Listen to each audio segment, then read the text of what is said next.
morning sun was just peeking over the red hills when Luke Marston swung open the creaking door of his ranch house. The scent of dust, hay, and strong coffee filled the air. Another quiet morning on the edge of the Texas plains, or so he thought. As Luke stepped onto the porch, his boots scuffed against the old boards. Then he froze. There, slumped beside the door, was an old man, his grey beard tangled, clothes torn, and one arm wrapped in a makeshift bandage. His hat lay in the dirt and his boots were caked with mud. For a long second, Luke just stared. Out here, miles from town, no one showed up uninvited, especially not sleeping on his porch. "Sir," Luke called gently, crouching down. The old man stirred, groaned, and blinked open, tired eyes. I'm sorry, son. Didn't mean to trespass. Just needed a place to rest."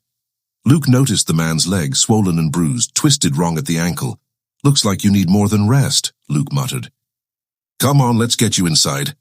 He slipped his arm under the man's shoulder, helping him inside the cabin. The stranger was lighter than he looked, mostly bones and grit. Luke eased him into a chair near the hearth, then poured him a cup of water. "Name's Luke Marston," he said. "You got one, old-timer?" The man took a slow sip and nodded. "Eli Turner. Was headed to Dry Creek looking for work. Guess I didn't make it that far." Luke frowned. "Dry Creek's 30 miles east." "You walked all that way?" "Started a week ago," Eli rasped. "Fell off my mule 3 days back." She ran off. "Figured I'd just keep going." Luke set down his cup and sighed. "You're lucky you made it here at all." He fetched the medicine box from the shelf and got to work. Luke wasn't a doctor, but years of ranch life taught him a thing or two. He cleaned Eli's wounds, wrapped his leg tight, and made a quick stew of beans and salt pork. When he handed over the bowl, Eli's hands shook. "You're too kind," he said softly. "Didn't expect anyone out here to care." Luke shrugged. "World's got enough cold hearts. Don't see the sense in being another one." Eli needed time to heal, and Luke made sure he had it. Each morning, Luke checked his wounds, then went about his chores, feeding the horses, fixing fences, driving cattle. When he came back, Eli was usually sitting on the porch, a blanket over his legs, watching the land stretch out forever. "You run this whole place alone?" Eli asked one afternoon. "Used to have help," Luke replied, tightening a saddle strap. "But after Pa passed, it got quieter. My brothers went north, and I never saw a reason to leave." Eli smiled faintly. "Good land. You take care of it." Luke glanced at him. "You a rancher yourself?" "Used to be," Eli said. "Before the droughts and the debts took it all. Lost the farm, then the wife. Been drifting ever since." Luke nodded slowly. There was a silence between them, one that didn't need filling. Both men understood loss. Later that evening, as the sky turned gold, Eli said quietly, "You ever get lonely out here?" Luke chuckled. "Every day." Over the next few weeks, something changed in the house. The once silent rooms now held laughter and conversation. Eli told stories from his younger days. Cattle drives through New Mexico, the time he met Buffalo Bill, and the night lightning struck his barn but spared his horse. Luke listened, amused and moved in equal measure. "You've lived more lives than most men," Luke said one night over coffee. Eli chuckled. "And yet I'm sitting here eating your beans like a stray dog." "Life's funny that way."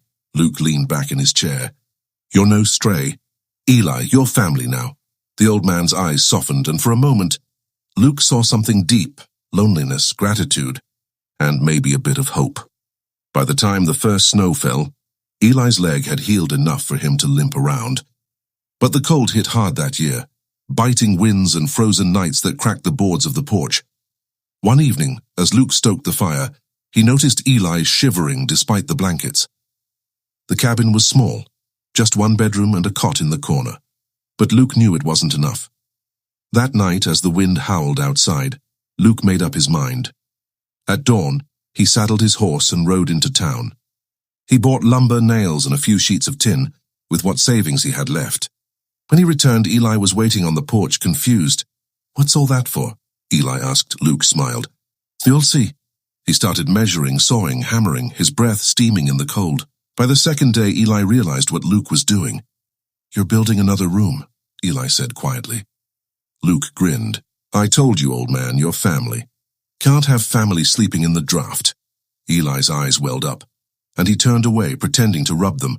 It took Luke a week to finish. A small, sturdy room with a window facing the sunrise. When he showed Eli inside, the old man was speechless. "I don't know what to say," Eli murmured. "Then don't say anything," Luke replied. "Just rest." Eli stepped in, running his hand over the smooth wooden wall. "You built this?" "For me," Luke nodded. "For as long as you need it." Eli sank into the new bed, smiling wider than Luke had ever seen. "You've given me something I thought I'd lost," he said. "A place to belong." One morning, months later, a rider appeared at the ranch. He wore a black coat and carried a satchel. "Morning," the stranger said, dismounting. "Name's Samuel Turner." "I'm looking for my father," Luke froze. "Your father?" Samuel nodded. "Eli Turner. He left home months ago.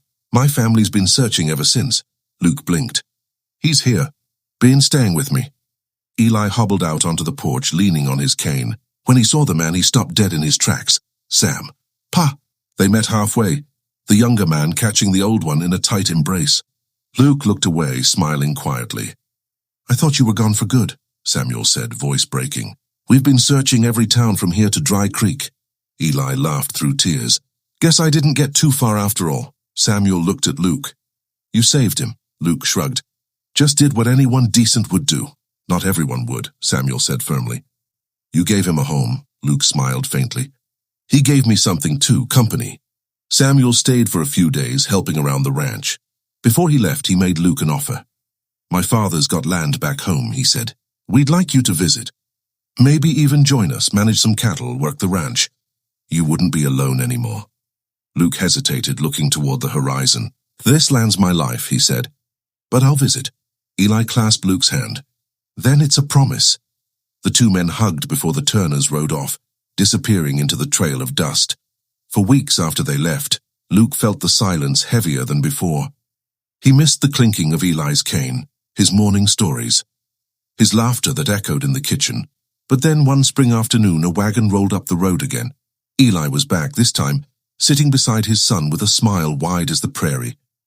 "Couldn't stay away," he said when Luke came out to meet them. "Got something for you." Samuel climbed down and handed Luke a rolled-up paper, a deed. Luke unrolled it and read. It was a share of the Turner Ranch, land, cattle, and partnership rights. "I can't accept this," Luke said, stunned. "You can," Eli said. "You gave me back my dignity, my family, my life. Least we can do is give you a place in ours." Luke looked at the two men, speechless. For the first time in years, his chest felt full, not just with gratitude, but something deeper. "All right then," he said finally, grinning. "But only if you both stay for supper." Years later, people in town would talk about Luke Marston's ranch, where two families worked side by side. They said an old man and a cowboy built it together, one with his hands, the other with his heart. And on quiet evenings, as the sun sank behind the hills, you could still see them sitting on the porch, two friends who became family, watching the land they both called home. Luke would smile and say softly, "I built a room for him, but he built a life for me."